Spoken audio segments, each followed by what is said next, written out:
o Dr. Quirino Cordeiro Júnior, que é secretário nacional de Cuidados e Prevenção às Drogas.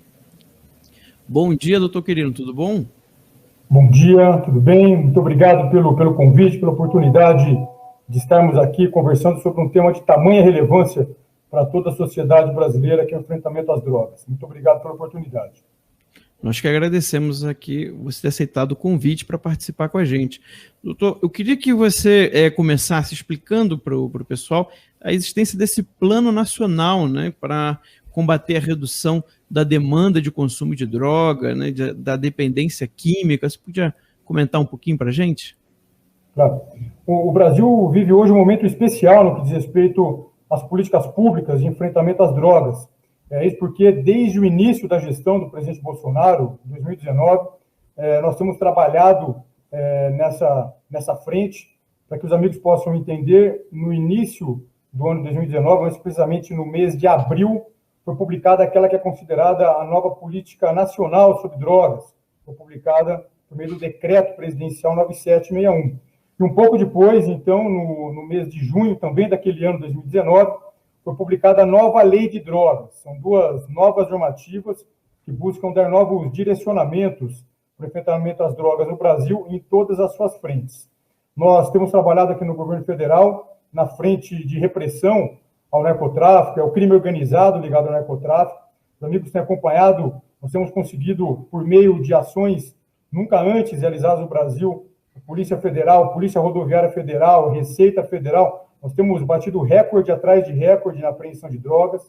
Nós temos também nessa frente, trabalhando no enfrentamento ao narcotráfico, nós temos isolado lideranças do narcotráfico em presídios federais, em presídios de segurança máxima, por meio de uma medida provisória publicada pelo governo federal, medida provisória 885, nós conseguimos publicar uma lei, a 13.886, e por meio dessa lei nós temos realizado uma ação de grande relevância, que ainda durante o curso do processo contra o narcotraficante, nós temos conseguido fazer uma alienação dos seus bens, ou seja, nós temos conseguido retirar os seus bens, e por meio de leilões nós temos conseguido, então, recursos, e pegar esse recurso e aplicar em políticas públicas, tanto na área de repressão, como também na área de prevenção, cuidado e tratamento de dependentes químicos. Ou seja, nós temos buscado matar dois coelhos numa única cajadada, ou seja, retirar bens do narcotráfico, retirar o poder financeiro das organizações criminosas e pegar esse dinheiro e aportar no enfrentamento às drogas.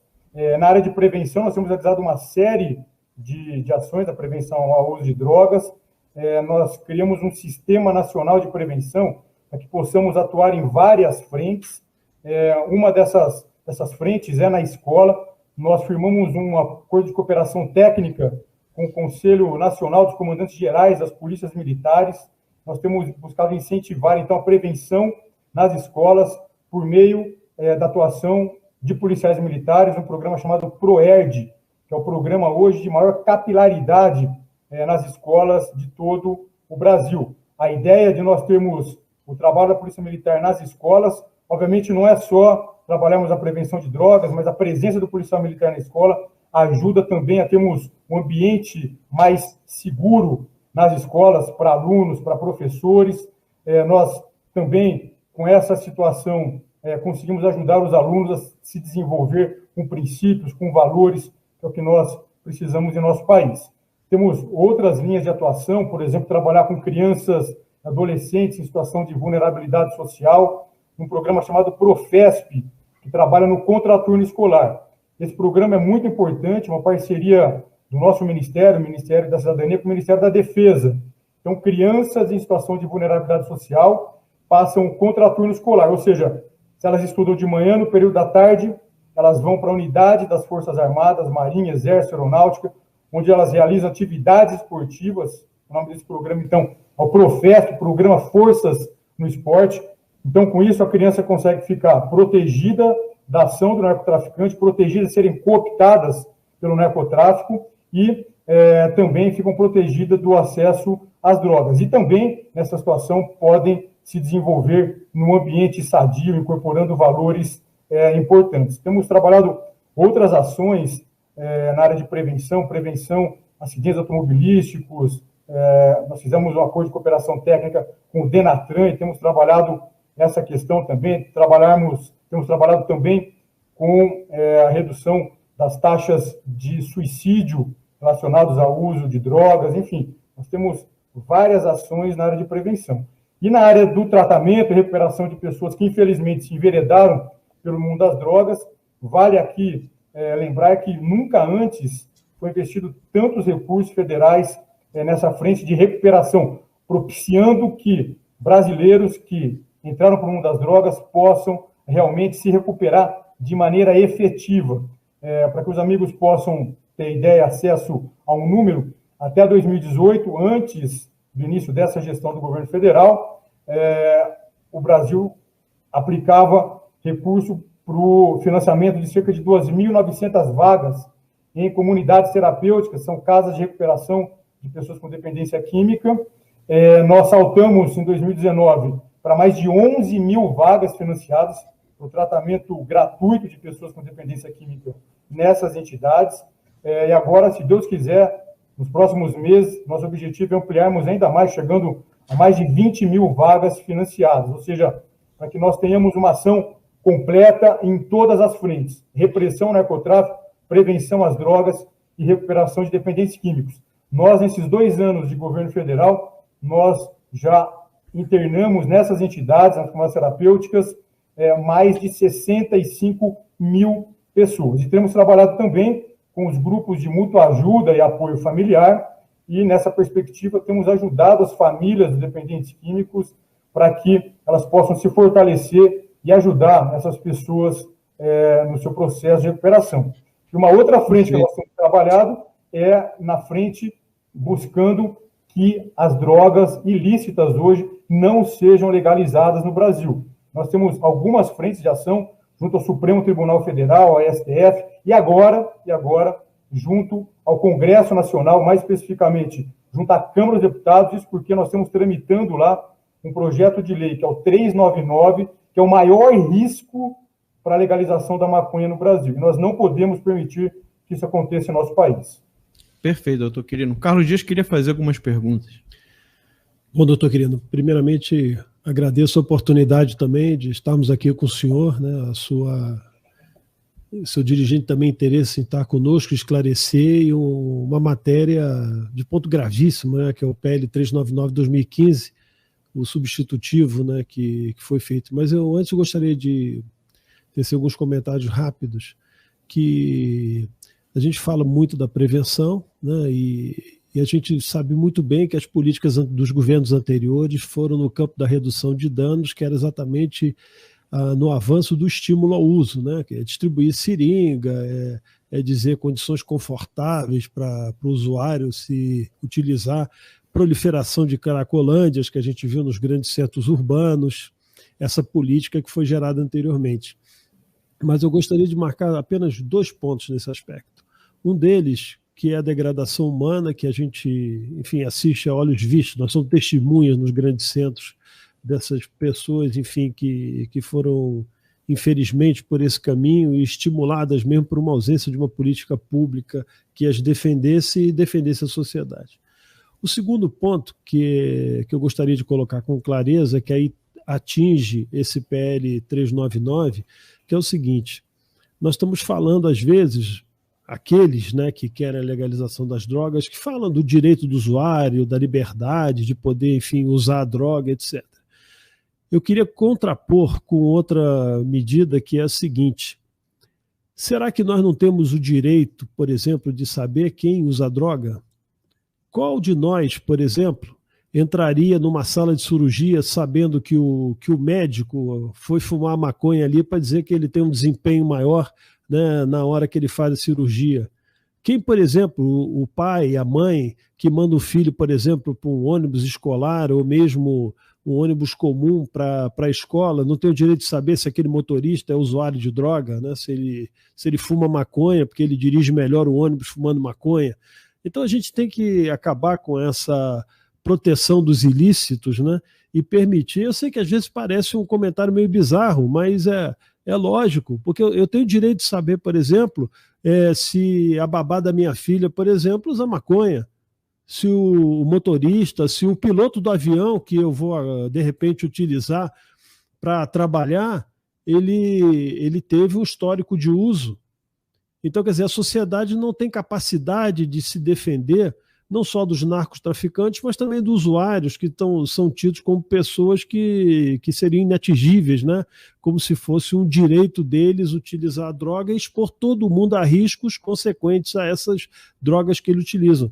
Então, esse aspecto eu queria colocar, doutor Quirino, dizendo o seguinte, que além de toda a dificuldade que a gente tem de combater o narcotráfico, todas essas fontes ilícitas, né, de lavagem de recursos, branqueamento de capitais, enfim, e uma política negativa em relação à repressão, né, aos bandidos, aos narcotraficantes, e nós estamos vendo as comunidades nossas todas invadidas, né, e as pessoas reféns, né, de um Estado mais do que paralelo, porque a expressão paralelo já nem cabe mais ali, é um estado criminoso, né, que essas pessoas vivem reféns. Eu gostaria de ouvir seus comentários nesse aspecto e eu gostaria que o senhor detalhasse melhor esse substitutivo e colocar para as pessoas claramente que parece que a intenção do parlamentar que fez esse substitutivo é exatamente liberar a utilização da maconha. Eles chamam de recreativo, né? Eu queria que também o senhor fizesse uma qualificação sobre isso. O que pode ser recreativo de uma maneira tão danosa, né? Bom, Carlos, então essas questões que você colocou são da ordem do dia.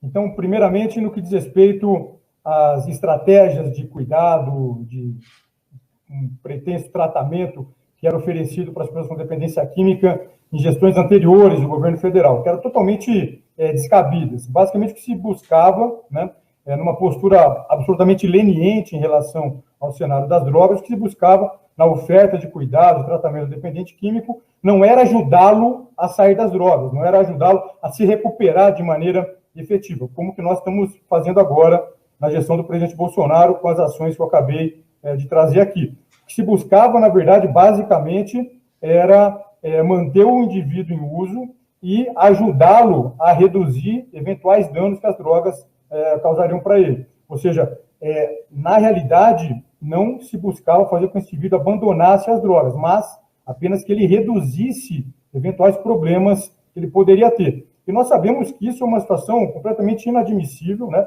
Nós não podemos aceitar uma política pública na área de dependência química que não busque ajudar de fato as pessoas a saírem do mundo das drogas, a abandonarem essa condição, que uma política pública que não ajude o indivíduo a se recuperar, a voltar para a sua família, a voltar para a sociedade, ter uma vida produtiva, ter uma vida cidadã. Então, nós mudamos uma perspectiva, então, chamada de redução de danos e passamos para uma perspectiva de busca de abstinência e de recuperação efetiva do dependente químico. Nós não aceitamos no governo federal nenhum tipo de condescendência, leniência em relação às drogas, em relação ao seu uso.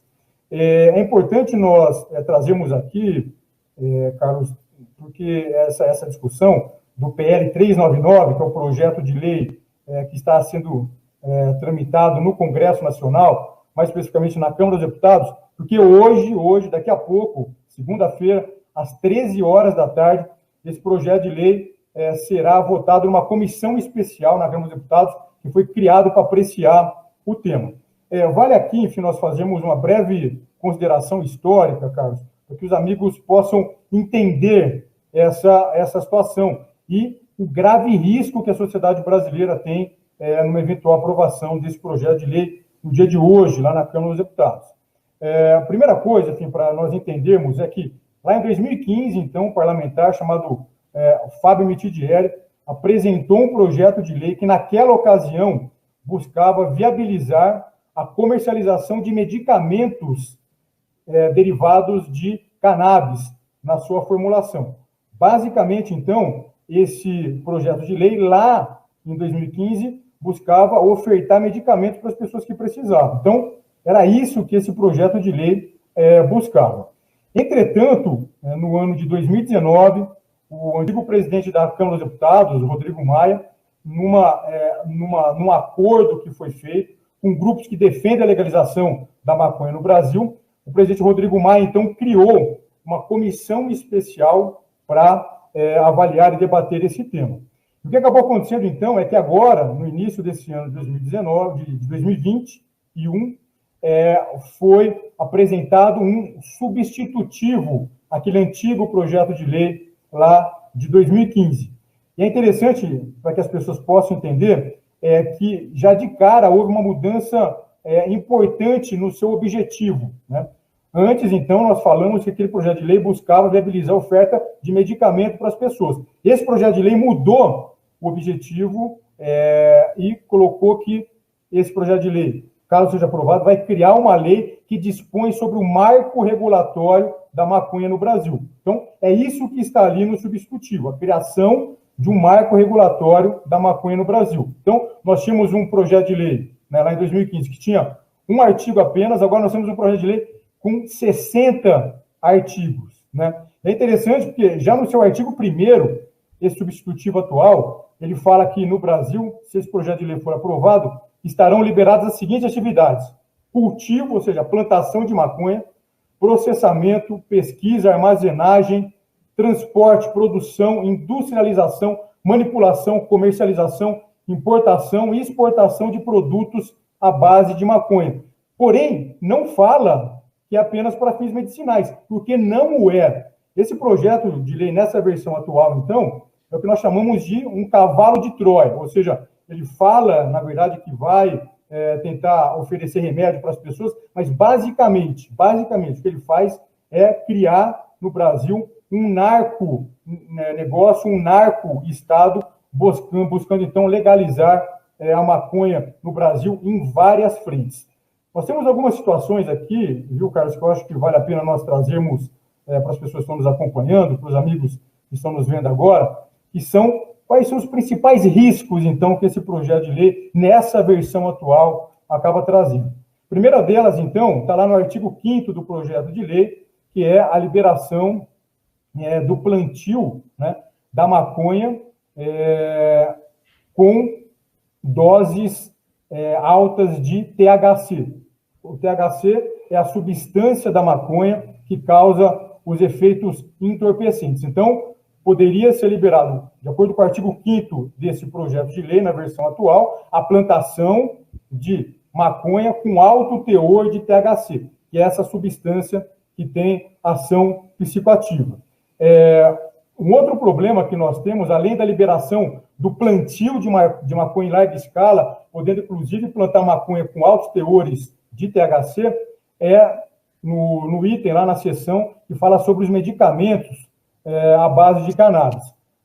No artigo 17, é interessante, o primeiro risco nessa frente de medicamentos, então, é a não necessidade, a não obrigatoriedade de estar nas embalagens, nos rótulos desses medicamentos, o alerta de que o THC causa dependência química.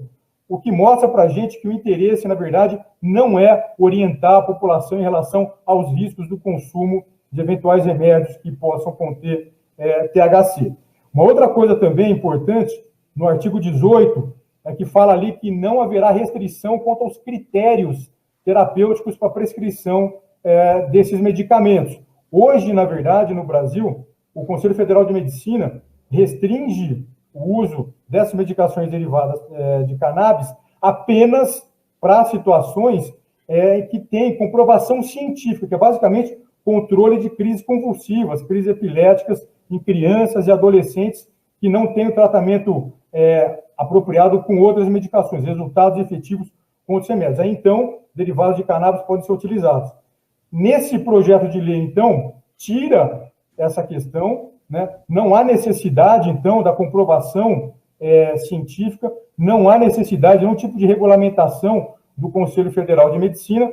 O que pode fazer aqui no Brasil, pode ocorrer no Brasil, que aconteceu, por exemplo, em estados americanos, como a Califórnia, que liberou esse tipo de situação, de pessoas irem buscar prescrição médica para ter acesso a esses remédios com altos teores de THC, dessa substância que causa o barato da maconha, e não para uso medicinal, mas são dependentes químicos que vão buscar essas receitas médicas, essas medicações, para uso entorpecente.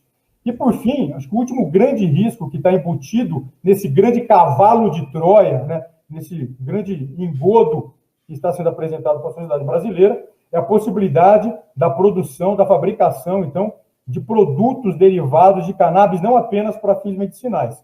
E aí o artigo 23 desse projeto de lei diz que é autorizado, então, no Brasil, se esse projeto de lei for aprovado, a produção e a comercialização de produtos tais como cosméticos, produtos de higiene pessoal, celulose, produtos de uso veterinário sem fins medicinais, e é autorizado também a produção e comercialização de gêneros alimentícios e suplementos alimentares, sendo permitido, inclusive, que esses alimentos e esses suplementos alimentares contenham a presença de THC, que é essa substância que causa, então, a ação entorpecente da maconha.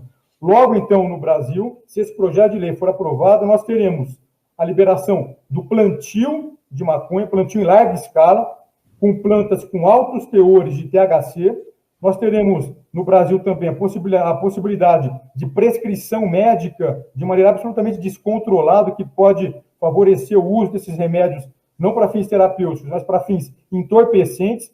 E nós poderemos ter no Brasil a liberação da produção de produtos à base de cannabis para fins cosméticos e para fins alimentícios, inclusive com altos teores de THC.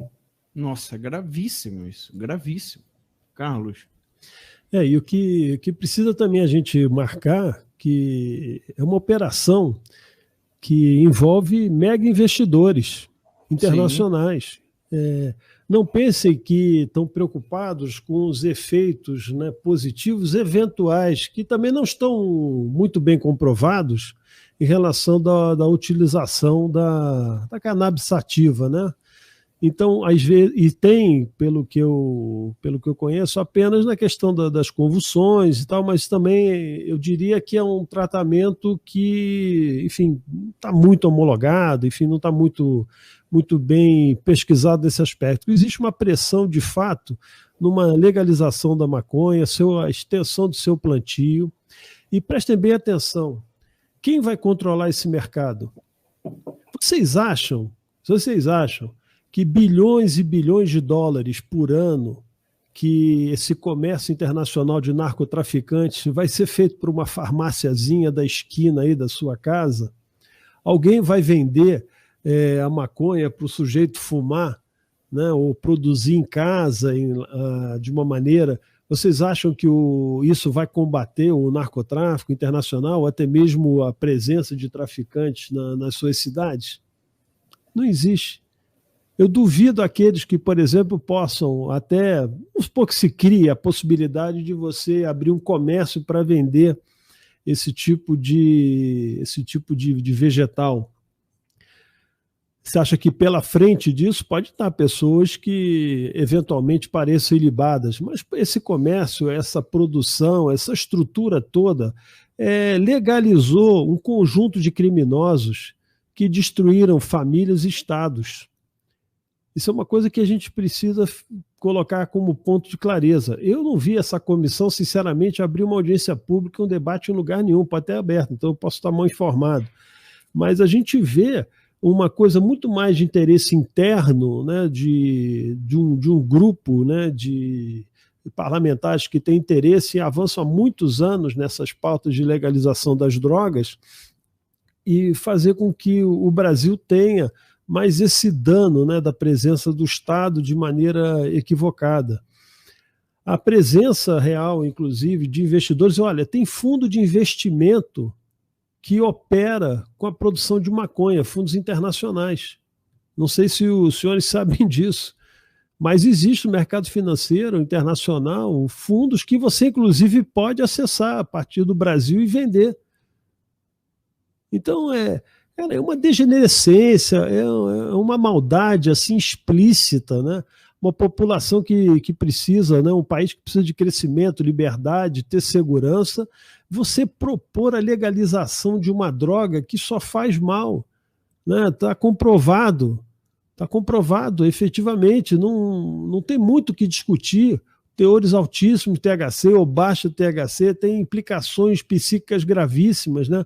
O secretário, doutor Quirino, é psiquiatra, é a pessoa mais adequada para tratar desses assuntos. Você imagina o volume de depressão, o aumento exponencial de suicídios, né, acidentes de carro, enfim, uma série de acidentes caseiros também da mesma forma, morte precoce de pessoas. É isso que o parlamento tem que colocar à disposição do povo brasileiro? A possibilidade da alienação, né, da sua consciência e, ao mesmo tempo, antecipação da sua morte. E de terceiros, porque eu bem disse aqui, se uma matéria como essa passar, como está o direito daquele que precisa, vamos dizer assim, ser informado de que se relaciona com uma pessoa que é usuário de drogas? Será que isso vai estar protegido por uma questão da estrita privacidade, inviolabilidade da condição privada? Será que nesse caso isso vai acontecer? Ou nós temos o direito de saber que um professor em sala de aula é um maconheiro? É um maconheiro, não estou falando que utilizar para qualquer tipo de qualquer benefício no sentido médico, porque existe uma série de outras drogas lícitas que, enfim, estão disponíveis para isso. Ninguém está pensando em produzir para gerar medicamentos, pelo contrário, estão gerando para expandir um consumo de alienação e domínio de uma população, torná-la totalmente inerte a qualquer coisa. Doutor Quirino, fala um pouquinho sobre o efeito da maconha, que eu acho que é um ponto importante para nós, e falar que, na verdade, esses mega investidores, né, um deles é o Soros, George Soros, investe diretamente no plantio e faz isso nos Estados Unidos. E o objetivo deles é esse, meramente comercial, financista e destruidor independente. É um mercado que eles querem, vamos dizer assim, abrir, né? Então, a pressão, por exemplo, internacional para uma legislação dessa ser feita tem que ser investigado também. Tem que ser investigado, porque, com toda sinceridade, uma proposta como essa, ela aproxima muito, mas muito mesmo, do ponto da criminalidade. É uma coisa que pesa fortemente contra o Brasil, o futuro das nossas crianças, enfim, da nossa sociedade. É inadmissível que uma matéria como essa tenha sido substituída, embora eu não gostei nem da primeira, né? A 399/2015, para mim, eu acho muito ruim. E o substitutivo, né? Entendam bem, o que é um substitutivo? Ele, na verdade, como o nome diz, ele substitui o projeto original. Então ele passa a ser votado com aquele teor e troca exatamente até mesmo a autoria. Então vamos prestar atenção do que essa gente está propondo para o Brasil, porque é verdadeiramente criminosa. Cara, você trouxe questões fundamentais, eu gostaria de tratar então um pouco em relação a elas. Primeira coisa, como eu disse aqui anteriormente, foi formada uma comissão especial em 2019 para analisar esse tema e discutir sobre essa questão. E o que acabou acontecendo foi que o ex-presidente da Câmara, Rodrigo Maia, num trabalho, então, junto com grupos lá no parlamento, que tem como objetivo claro a legalização da maconha no Brasil, montaram essa comissão especial. E só para que os amigos possam entender, hoje o presidente dessa comissão especial, para a gente ver todo o viés envolvido nessa discussão na Câmara dos Deputados, é o Paulo Teixeira, que é um deputado federal pelo PT, pelo Partido dos Trabalhadores de São Paulo.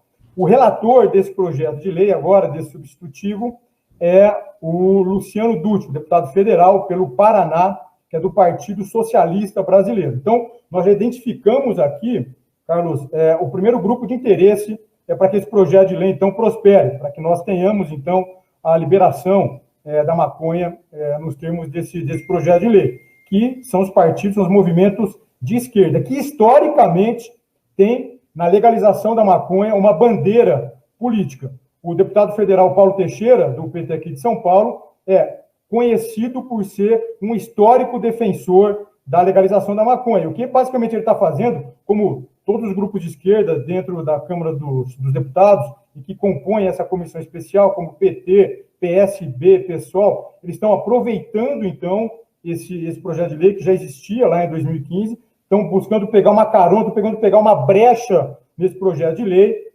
não com interesses, enfim, na saúde das pessoas. Estão querendo pegar uma brecha justamente para buscar colocar em vigor uma pauta histórica que já defende há bastante tempo, qual seja legalização da maconha no Brasil.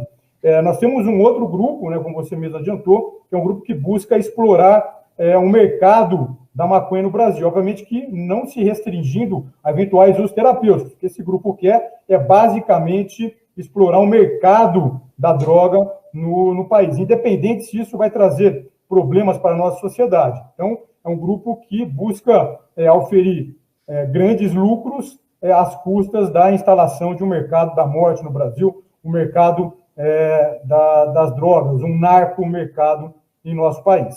E nós temos, obviamente, como você também já adiantou aqui, um grupo ligado aos movimentos globalistas, como, por exemplo, a Open Society. A Open Society é um grupo que é financiado, um grupo que foi criado pelo George Soros e que sempre vem buscando atuar nessas frentes. E é interessante, né, só para a gente aproveitar esse momento aqui, porque ontem eu estava zapeando aqui a minha TV e, de repente, caiu ali no CNN e quem estava dando uma entrevista era a Ilona Sabó, né, que é hoje a presidente do Instituto Igarapé, que é uma ONG que recebe recursos dessa instituição globalista, a Open Society, mas de outras tantas, e lá a Ilona Sabó estava defendendo de maneira escancarada a legalização da maconha no Brasil, legalização das drogas. Então, nós temos também essa outra frente que busca a todo momento a legalização das drogas em nosso país, que tem interesses claros, enfim, em explorar o mercado e explorar também, enfim, essa legalização nos mercados financeiros. Então, nós temos basicamente essas três grandes frentes que a todo tempo buscam a legalização das drogas no Brasil, buscam flexibilizar o controle sobre as drogas em nosso país. Em relação ao uso médico, que você também nos trouxe aqui, Carlos, uso terapêutico, das centenas de moléculas que compõem a cannabis, nós temos apenas uma, que é o canabidiol, que tem ação terapêutica. Basicamente, ação terapêutica para ajudar no controle de crises convulsivas, crises epiléticas de crianças, adolescentes que não têm bons resultados com outros tratamentos. Mas para outras condições clínicas, o canabidiol não tem ação terapêutica, e vai lembrar que outras substâncias, outras moléculas que compõem a cannabis, como, por exemplo, o THC e outras tantas, não só não tem ação terapêutica comprovada, mas que pode levar, inclusive, a dano, né, para as pessoas, para os seus usuários. Inclusive, hoje no Brasil, as entidades médicas, como o Conselho Federal de Medicina, Associação Brasileira de Psiquiatria, Sociedade Brasileira de Pediatria, acabam orientando e regulamentando no Brasil a possibilidade de uso apenas do canabidiol e nessa situação clínica específica. E que, inclusive, vai lembrar aqui que esse projeto de lei, nesse formato atual, modifica, inclusive, essa situação. E, por último, aqui eu queria só entrar, né, Carlos, só para falar um pouco sobre os impactos que uma eventual legalização da maconha pode trazer para o Brasil. Acho que é interessante a gente se valer de experiências internacionais, experiência de outros países, né? Ou seja, vale lembrar que esse movimento que busca legalização da maconha em nosso país não é um movimento que está restrito ao nosso país. Existe um movimento internacional que tem forçado a legalização, a redução do controle sobre essas substâncias em vários lugares do mundo. Então, acho que é importante a gente entender resultados de alguns países que acabaram enveredando por esse caminho. Então, primeira questão, sempre que há uma redução do controle sobre uma droga, há o aumento do seu consumo. Essa é uma questão básica. Ano passado foi publicado numa revista internacional importante da Associação Médica Americana, um estudo realizado pela Universidade de Nova York entre os anos de 2008 e 2016, mostrando que em estados americanos que legalizaram a maconha, houve um aumento do consumo, principalmente para a população mais vulnerável, adolescentes e adultos jovens. Tem outros estudos, enfim, mostrando em alguns estados específicos, como Oregon, Colorado, que isso daí também tem acontecido. Foi publicado também, recentemente, um estudo realizado no Uruguai, em 2018, mostrando o aumento do uso da maconha. O Uruguai é um país que legalizou essa droga. Só para que as pessoas possam entender, na população acima de 55 anos, o aumento do consumo foi de 229%. Ou seja, todos os estudos têm mostrado que reduzir controle aumenta o consumo. Por quê? Porque aumenta o acesso das pessoas à droga, aumenta a circulação dessa droga na sociedade.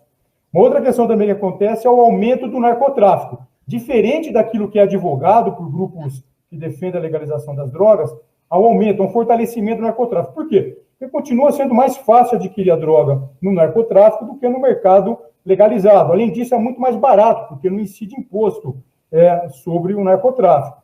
Então, essa é uma questão importante.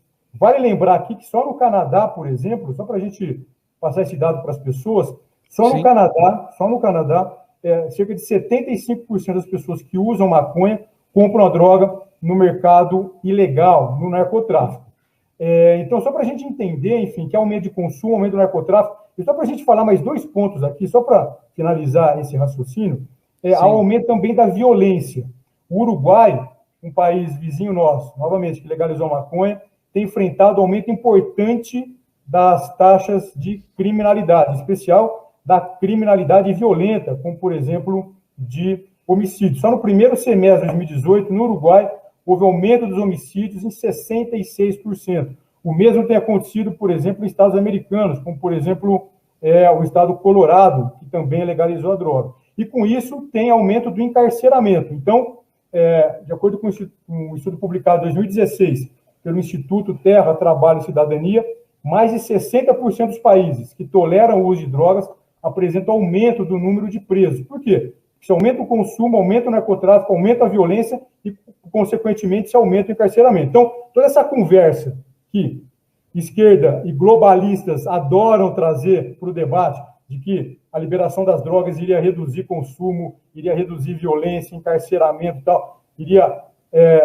quase que acabar com o narcotráfico, tudo isso é mentira. Todos os dados que nós temos mostram exatamente o contrário. Por isso que no Brasil nós não podemos cair nesse conto do vigário, caímos nesse canto da sereia, e nós não podemos embarcar nessa questão da legalização das drogas.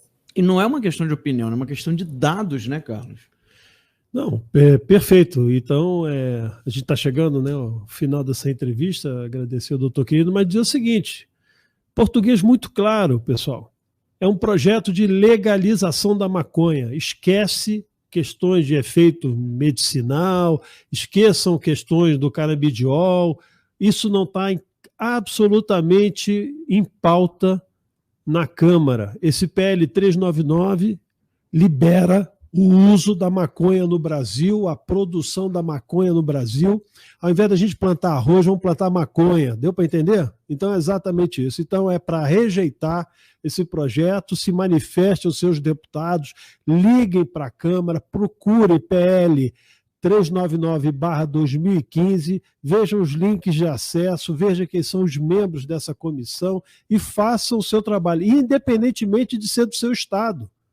Brasil inteiro, porque essa matéria vai afetar o país inteiro. Então, não pressione só os deputados que são dos seus estados, pressione como um todo, porque a legalização das drogas, como já foi exposto aqui, é um flagelo adicional ao país que, enfim, que vem se recuperando, né, de uma forte condição de corrupção, destruição das estruturas, né, as estruturas do Estado, e a gente vê agora, por exemplo, o próprio Estado propor a destruição do seu povo. É uma vergonha, na minha opinião, sinceramente, eu desculpo a minha forma de agir, mas para essa gente sair todo algemado. Quem propôs um troço desse é tão criminoso quanto aqueles que estão lá fora esperando essa oportunidade para delinquir sem sanção.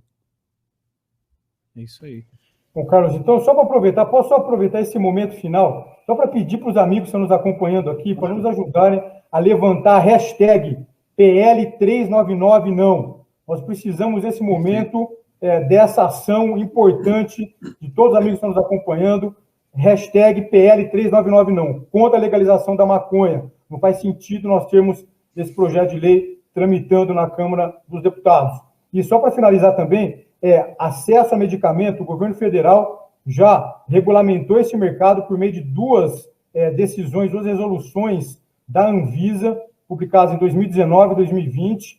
Hoje, na verdade, já há possibilidade das pessoas acessarem medicamentos na verdade, esse projeto não trata de medicamento, né? Inclusive, agora nós estamos, buscando ofertar medicamento para essas pessoas por meio do SUS, para esse grupo restrito de pessoas que precisam de remédio, mas esse projeto de lei não trata de remédio. Esse projeto de lei, ele simplesmente quer se valer, quer se esconder atrás das dores de famílias para colocar a goela abaixo da população brasileira a legalização da maconha. Então, por favor, nos ajudem nesse momento, entre em contato com o seu deputado, levante a hashtag PL399 não. A votação vai ser hoje, 13 horas, na Câmara dos Deputados. Então, entrem lá no link também, na hora da votação, 13 horas, faça a sua pressão, entre em contato com o seu deputado e não permita que esse grupo que quer destruir os alicerces da nossa sociedade tenha êxito.